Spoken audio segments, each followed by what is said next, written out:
وہ ہمیشہ رہے گا. ٹھیک ہے. اب پرابلم کیا ہے کہ ہمارے آرڈروں کی دوستیاں ہو گئی ہیں سی او کے ساتھ, اونر کی شکل دیکھنے کو تیار نہیں ہے. ٹھیک ہے. تو جب اگر آڈیٹر اور سی او کے ساتھ دوستی ہے جی تو آپ میں آڈیٹر ہوں نا تو اس کو فارغ کر دو.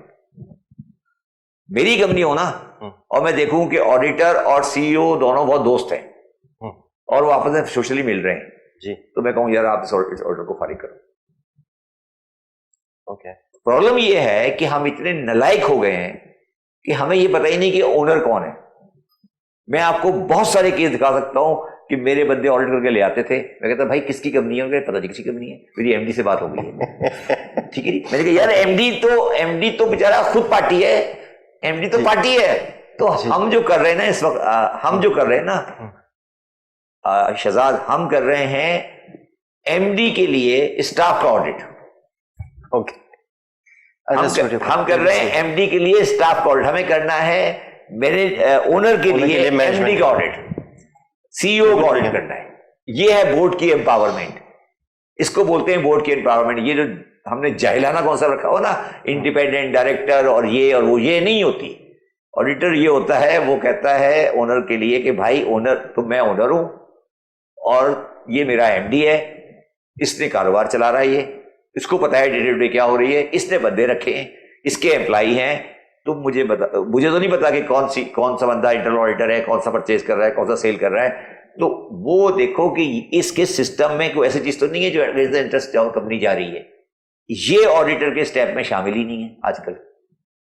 بالکل ٹھیک. تو اسی بیکار کی باتیں, ٹائم ضائع ہو رہا ہے, بیسیکلی کاغذی کارروائی ہو رہی ہے اور نوکریاں چل رہی ہیں, پروفیشن چل رہا ہے, اسٹیمپ لگی جا رہی ہے, چل رہا ہے, اللہ مالک ہے, چلتا رہے گا.